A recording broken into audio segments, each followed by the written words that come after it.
South African sports park സെഞ്ചുറിയനിൽ Indian premier ലീഗിലെ മത്സരം നടക്കുന്നു. 2009 മെയ് 18 സീസണിലെ 51ാമത് മത്സരം Kolkata versus Chennai super kings ആയിരുന്നു. തെളിഞ്ഞ സായാഹ്നം പതിയെ ശാന്തമായി രാത്രിയെ വരവേറ്റ് കഴിഞ്ഞിരുന്നു. മികച്ചൊരു മത്സരം കാണാൻ ഇന്ത്യൻ ആരാധകർ സ്റ്റേഡിയത്തിൽ ആധിപത്യം സ്ഥാപിച്ചു കഴിഞ്ഞു. മഴയുടെ യാതൊരു ഭീഷണിയുമില്ലാതെ അനുകൂലമായ അന്തരീക്ഷം. ടോസ് നേടിയ ചെന്നൈ ക്യാപ്റ്റൻ ധോണി യാതൊരു മടിയും കൂടാതെ ബാറ്റിംഗ് തിരഞ്ഞെടുക്കുകയായിരുന്നു. അതിനേറ്റവും വലിയ കാരണം തൻ്റെ ബാറ്റിംഗ് നിരയിലുള്ള വിശ്വാസവും മികച്ച ബാറ്റിംഗ് ട്രാക്കും. കൊൽക്കത്തയാകട്ടെ ഏറ്റവും മികച്ച കളി പുറത്തെടുത്തിട്ടും പോയിന്റ് ടേബിളിൽ യാതൊരു മികവും ഉണ്ടാക്കാൻ കഴിയാതെ പോയൊരു സീസണായിരുന്നു. ചെന്നൈ ടീമിനായി ഓപ്പണിംഗ് ജോഡിയായി എത്തിയത് ജോർജ് ബെയ്ലിയും ഇന്ത്യൻ താരമായ പാർത്ഥിവ് പട്ടേലുമായിരുന്നു. രണ്ടുപേരും വളരെ മികച്ച രീതിയിൽ ശ്രദ്ധയോടെ കൊൽക്കത്ത ബോളർമാരെ നേരിട്ടു തുടങ്ങി. പട്ടേൽ അനായാസം കളിച്ചു തുടങ്ങിയപ്പോൾ ബെയ്ലിയും മികച്ച പിന്തുണ നൽകി. മികച്ച രീതിയിൽ ചെന്നൈ സ്കോർ ബോർഡ് മുന്നോട്ട് പോയി. സ്കോർ ബോർഡിൽ 59 റൺസ് തികഞ്ഞപ്പോൾ ആദ്യം പുറത്തായത് പട്ടേലായിരുന്നു. ശുക്ലയുടെ ത്രോയിൽ പട്ടേൽ പുറത്ത്. അധികം വൈകാതെ രണ്ടാം വിക്കറ്റും റൺഔട്ടിന്റെ രൂപത്തിൽ ചെന്നൈയെ പിടികൂടി. ഇത്തവണ ജോർജ് ബെയ്ലി ആയിരുന്നു, അതും ഹോഡ്ജിന്റെ മികച്ചൊരു നീക്കത്തിൽ. സുരേഷ് റെയ്നയും ക്യാപ്റ്റൻ ധോണിയും ക്രീസിൽ ഇനിയും റൺസുകൾ ചെന്നൈ സ്കോർ ബോർഡിൽ വേണമെന്ന വ്യക്തമായ ധാരണയുള്ള രണ്ടുപേർ. മക്കല്ലം എന്ന ക്യാപ്റ്റൻ ചെയ്യേണ്ടത് ഇത്രമാത്രം: രണ്ടുപേരെയും പുറത്താക്കി കളി കൊൽക്കത്തയുടെ പരിധിയിലാക്കുക.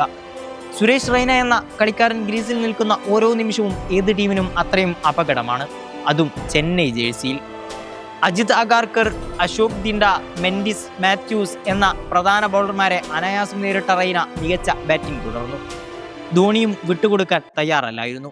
കൃത്യമായി മോശം പന്തുകൾ തിരഞ്ഞു പിടിച്ച് ധോണിയും അടിച്ചു തകർത്തു. അധികം വൈകാതെ റെയ്ന തന്റെ അർദ്ധ സെഞ്ചുറി തികച്ചു. 36 പന്തുകൾ നേരിട്ട് റെയ്ന പുറത്താകുമ്പോൾ 3 ഫോറുകളും 3 കിടിലൻ സിക്സറുകളും ഉണ്ടായിരുന്നു. ചെന്നൈ സ്കോർ 16.2 ഓവറിൽ 3 വിക്കറ്റിന് 152 റൺസ് ആയതിനു പിന്നാലെ മോർക്കൽ രണ്ടും കൽപ്പിച്ചെത്തി. അവസാന ഓവറുകളിൽ ചെന്നൈയെ തളക്കാൻ മക്കല്ലം എല്ലാവിധ വഴിയും നോക്കിക്കൊണ്ടേയിരുന്നു. മികച്ച രീതിയിൽ ബാറ്റ് ചെയ്ത മോർക്കൽ 10 ബോൾ നേരിട്ടപ്പോൾ 21 റൺസ് ആയിരുന്നു അടിച്ചെടുത്തത്. അതിൽ 1 ഫോറും 2 സിക്സറുകളും. നിശ്ചിത 20 ഓവർ അവസാനിക്കുമ്പോൾ ചെന്നൈ നേടിയത് 188 റൺസ് ആയിരുന്നു, അതും 3 വിക്കറ്റ് മാത്രം നഷ്ടത്തിൽ. ക്യാപ്റ്റൻ ധോണി 40 റൺസുമായി പുറത്താകാതെ നിന്നു. 28 ബോൾ നേരിട്ട് 4 ഫോറുകളും 2 സിക്സറുകളും നിറഞ്ഞ ക്യാപ്റ്റന്റെ ഇന്നിംഗ്സ്. ചെന്നൈ ബോളിംഗ് നിരക്കെതിരെ 189 റൺസ് എന്ന വിജയലക്ഷ്യം മറികടക്കുക എന്നത് വളരെ പ്രയാസമുള്ളൊരു കാര്യമാണ്. മോർക്കലും ലക്ഷ്മിപതി ബാലാജിയും സുദീപ് ത്യാഗിയും നയിക്കുന്ന പേസ് ആക്രമണം. സ്പിന്നർമാരായി മുരളിയും ജക്കാത്തിയും, കുട്ടിന് സുരേഷ് റെയ്നയും. കാര്യങ്ങൾ എളുപ്പമല്ല. 189 റൺസ് വിജയലക്ഷ്യവുമായി കൊൽക്കത്ത ബാറ്റിംഗ്. ഗാംഗുലിയും മക്കല്ലവും ഓപ്പണിംഗ് ജോഡിയായി എത്തുമ്പോൾ വിജയം മാത്രം ലക്ഷ്യം. മികച്ച രീതിയിൽ അടിച്ചു തകർത്ത മക്കല്ലം നയം വ്യക്തമാക്കി.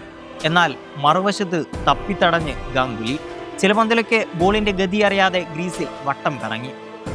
അധികം വൈകാതെ മുരളിയെ കൊണ്ടുവന്ന് ക്യാപ്റ്റൻ ധോണി ഗാംഗുലിയെ വീഴ്ത്തി. മുരളിയുടെ മികച്ച പന്തിൽ ഗാംഗുലിയുടെ സ്റ്റെമ്പ് പിഴുതു. 1 വിക്കറ്റിന് 34 റൺസ്. ആദ്യ വിക്കറ്റ് കൊൽക്കത്തക്ക് നഷ്ടം. 14 പന്തിൽ ഗാംഗുലി നേടിയത് 4 റൺസ് ആയിരുന്നു. രാധയുടെ മോശം ദിവസങ്ങളിലൊന്ന്. മക്കല്ലം ചാർജായതോടെ ചെന്നൈ പ്രതിരോധം വിള്ളൽ വീഴാൻ തുടങ്ങി. ധോണി തന്റെ അവനാഴിയിലെ ഓരോ അസ്ത്രങ്ങളും മാറി മാറി പ്രയോഗിച്ചുകൊണ്ടിരുന്നു. ബാലാജിയും മോർക്കലും മുരളിയുമൊക്കെ മക്കല്ലത്തിന്റെ ബാറ്റിന്റെ ചൂട് ശരിക്കും അറിഞ്ഞു.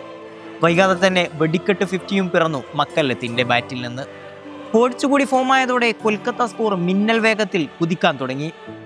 സെഞ്ചുറിയിലേക്ക് മുന്നേറിയ മക്കല്ലത്തെ ജാക്കത്തി പുറത്താക്കി. McCullum bowled. Kolkata score board 124 runs 13 ഓവറിൽ.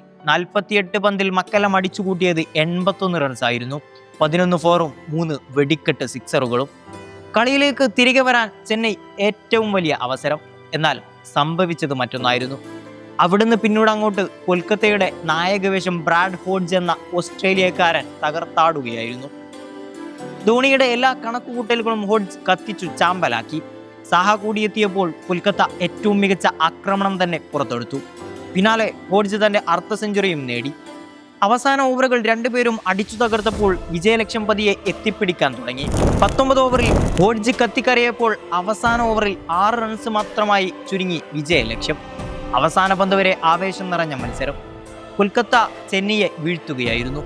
20 ഓവറിൽ 189 റൺസ് പിന്തുടർന്ന കൊൽക്കത്തക്ക് 7 വിക്കറ്റിന്റെ തകർപ്പൻ വിജയം. 44 പന്തിൽ നിന്ന് 77 റൺസ് നേടിയ ഹോഡ്ജ് കളിയിലെ താരമായി തിരഞ്ഞെടുക്കപ്പെട്ടു. അതിൽ 4 ഫോറും എണ്ണ പറഞ്ഞ 4 സിക്സറുകളും. സഹ ആകട്ടെ 13 പന്തിൽ അടിച്ചെടുത്തത് 25 റൺസ്, 2 ഫോറും 1 സിക്സും. അങ്ങനെ മികച്ചൊരു മത്സരമായിരുന്നു സെഞ്ചുറിയനിൽ കൊൽക്കത്ത ചെന്നൈക്കെതിരെ അന്ന് പുറത്തെടുത്തത്.